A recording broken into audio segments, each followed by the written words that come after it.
Maria Jesus Vega from UNHCR. Maria Jesus Vega is currently spokesperson from UNHCR in Spain and responsible for communication department of the Office of the United Nations High Commissioner for Refugees in the country. She studied social work at the Complutense Universidad of Madrid and broadened her studies with a Fulbright grant in the USA. Vega has been for 25 years developing her professional career in the refugee field, starting her work with the Red Cross, the International Rescue Committee, and UNHCR. Within the UN Refugees Agency, she has worked in the field of protection, political incident, family reunification, unaccompanied and separate minors, resettlement, repatriation, and donor relations. She has become familiar with UNHCR operation in countries such as Colombia, Democratic Republic of Congo, Kenya, Ethiopia, Tunisia, or Jordan and Central America. She is part of the emergency team of the UN Refugees Agency. Maria, you are more than welcome to join us today.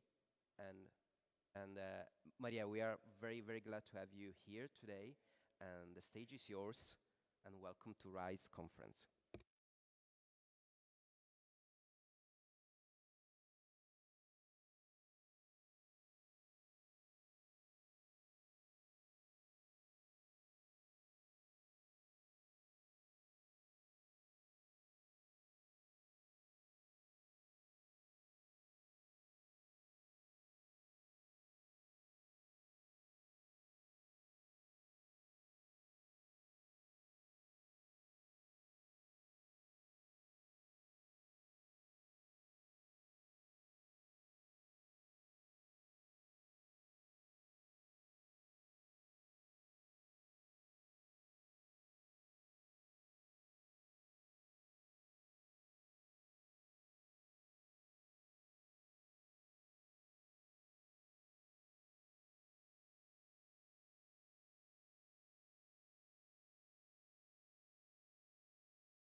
And I mean, we can say it quickly. I mean, it's easily said that 11 persons were dying every day in the Mediterranean. I mean, that's it, where we all enjoy in summertime, that divide two worlds. So, so close but so far in terms of economic conditions, human rights situation, etc.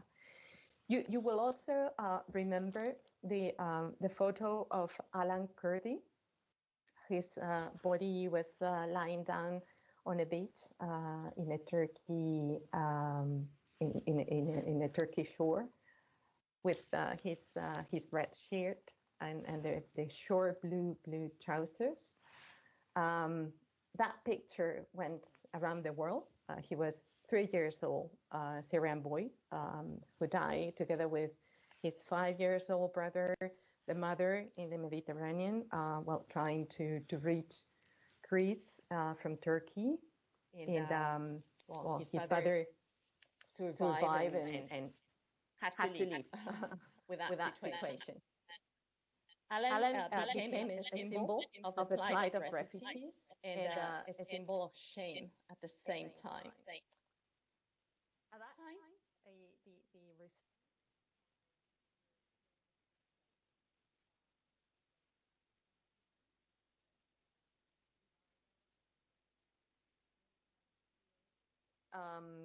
and with minimal standards for many countries, while others were taking really the highest number of refugees of responsibilities and responding really properly well.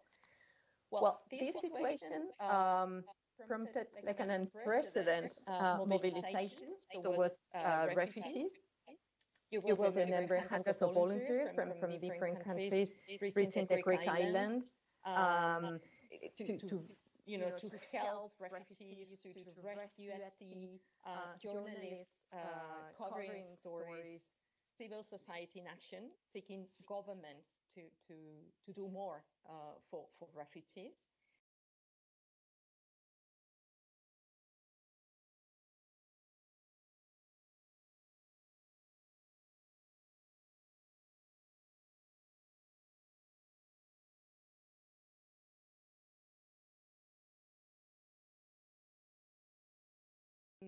That there was really an urgent need to improve the way in which the international community was responding to refugee and migration movements, and also the need for a more equitable and predictable burden sharing, responsibility sharing in support of countries that were hosting the higher number of refugees and the local communities affected by these movements.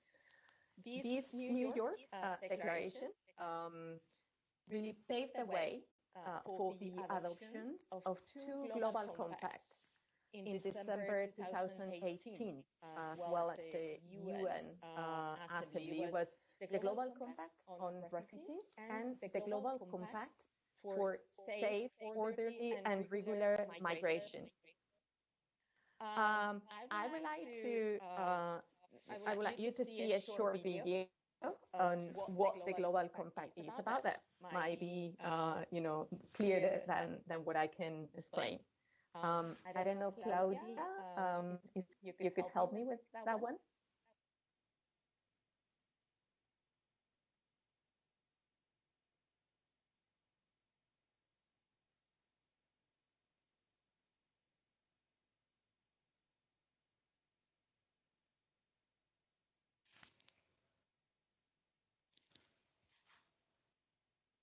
Sorry, I cannot hear.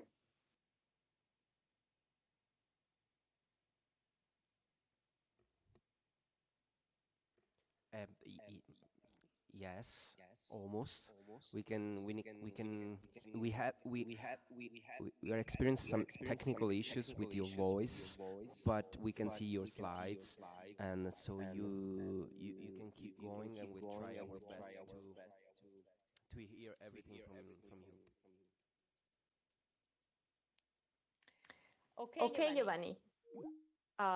I also hear you and my voice like with echo, but okay, we will not put the video that I was thinking about, and I'll keep going because I see that we have some technical problems. No, there is no problem at all.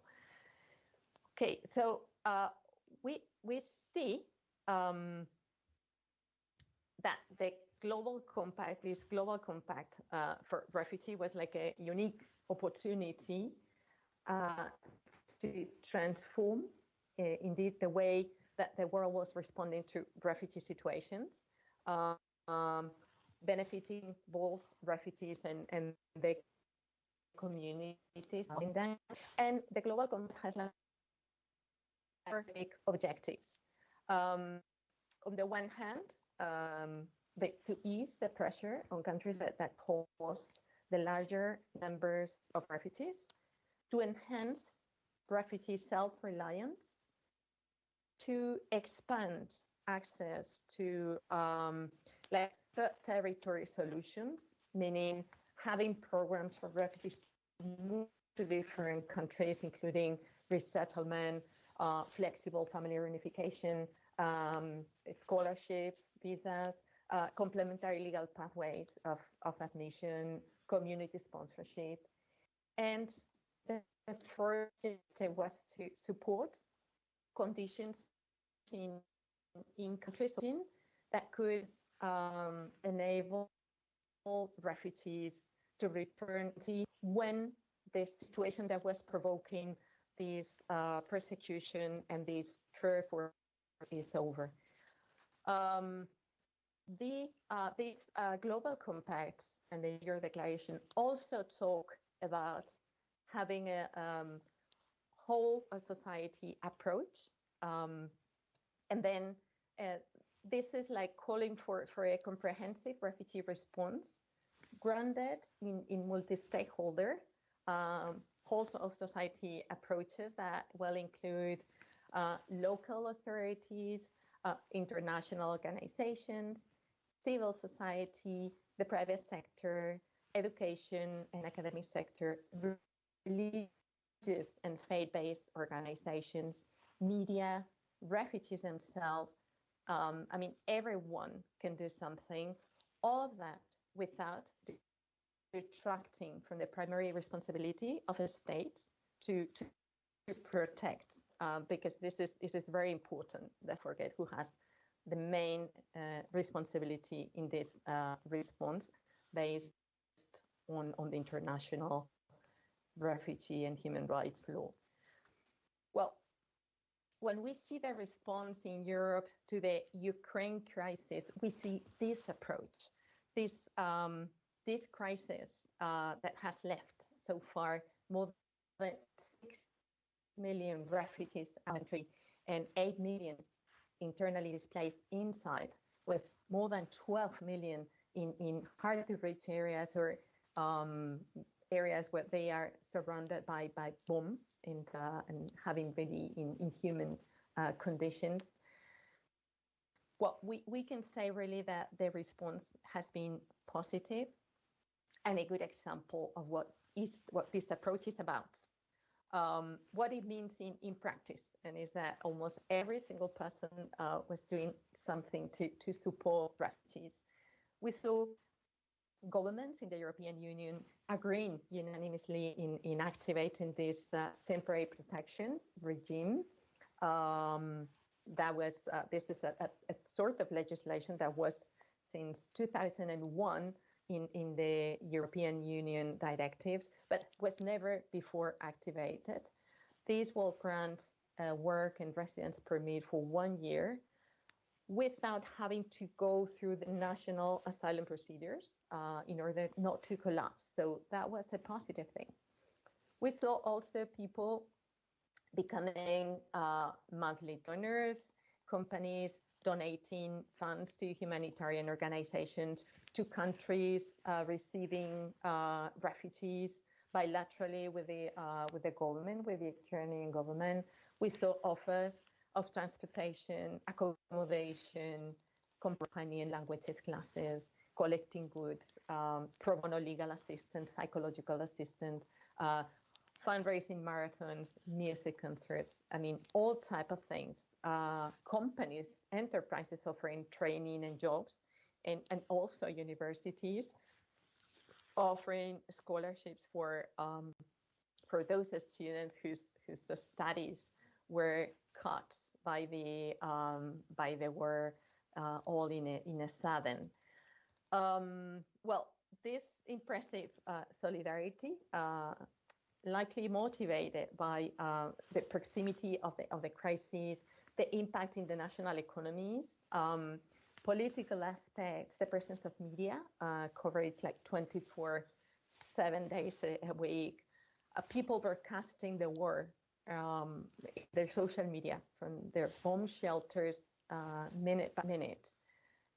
Likely this is the reason, but what we really think is very important in UNHCR is that this solidarity is well coordinated and that is sustainable and extendable as well to people of other nationalities, because we cannot talk about first or second class refugees. I mean, everyone has suffered the same and has the same rights, and we need to take that into account. So this good response could be taken into account as a model for other displacement crises. And indeed, if the Ukrainian crisis was a good illustration of all of society and global compact model, I'll say that the rights project is also a very good example of this multiple stakeholder approach. The methodology was also inclusive. It involved a variety of factors, also placed refugees and poor displaced people at the center. It also aimed at developing tools to facilitate inclusion of vulnerable refugees and migrants. So that was and is a very good example as well. So which is the role that universities and academic networks can play on what we could call a refugee academic alliance?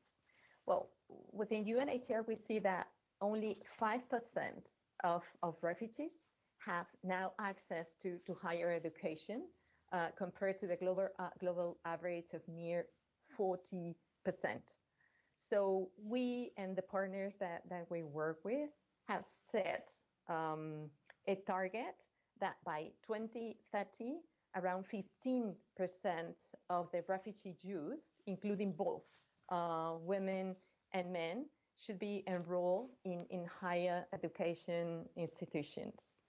I mean, as we speak now in Barcelona, the World Higher Education Conference organized by UNESCO is taking place. UNHCR is participating there too, exploring the crucial roles that higher education actors and stakeholders can play in emergencies and in situations of mass displacement.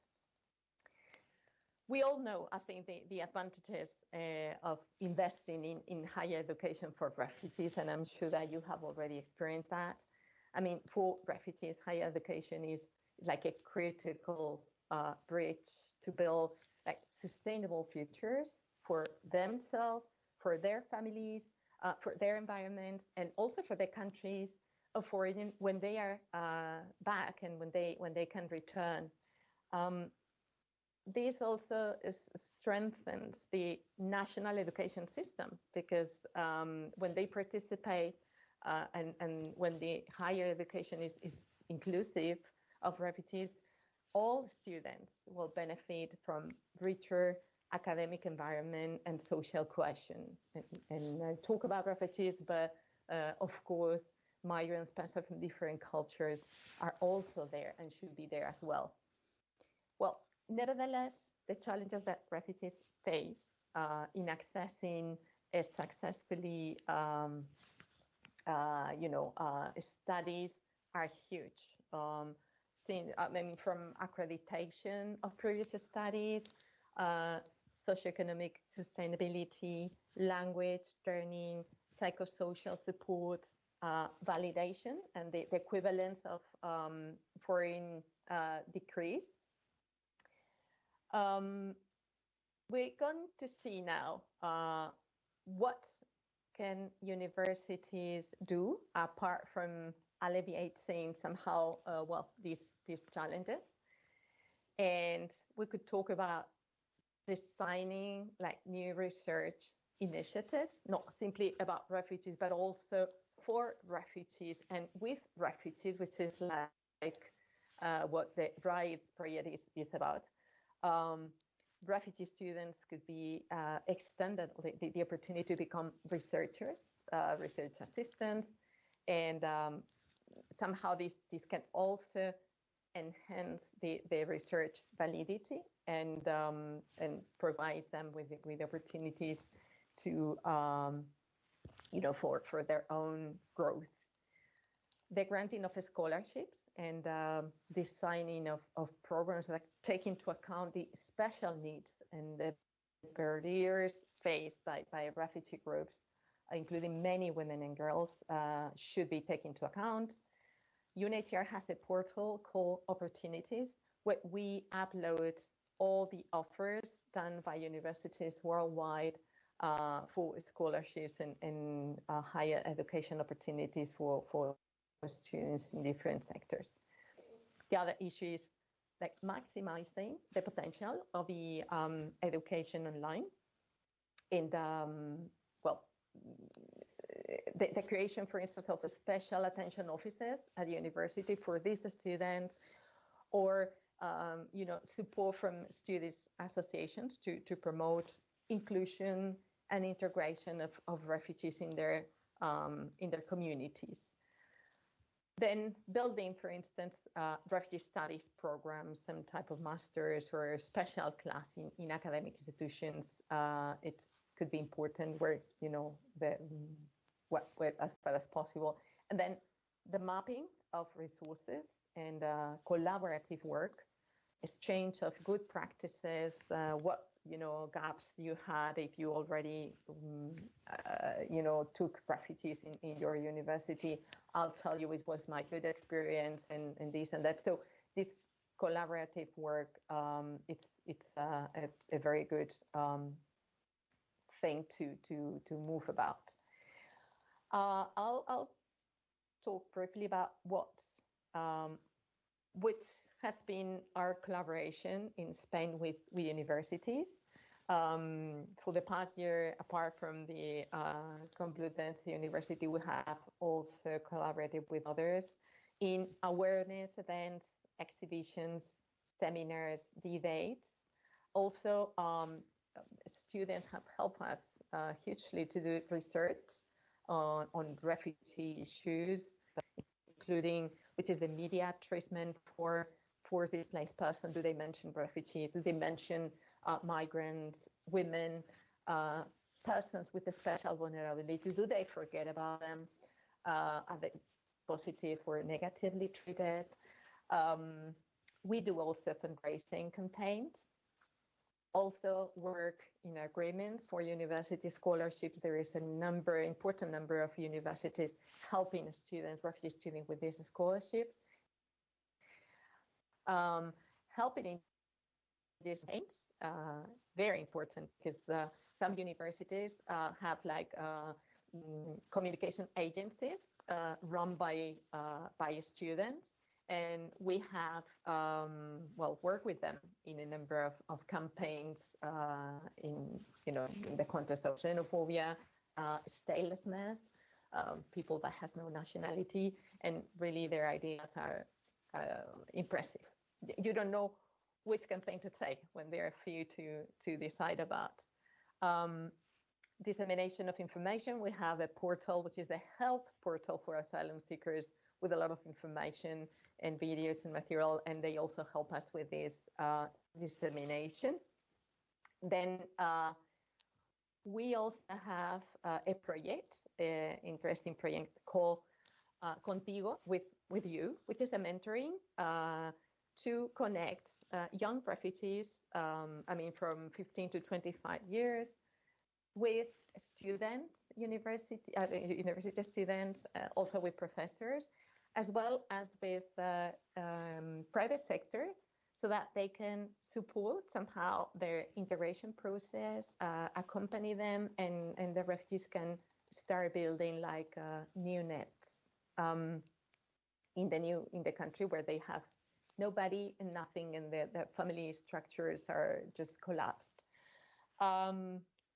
This is an example of this volunteer and mentoring project. Is run by the NGO Rescate with UNHCR support and the University of Comillas as well.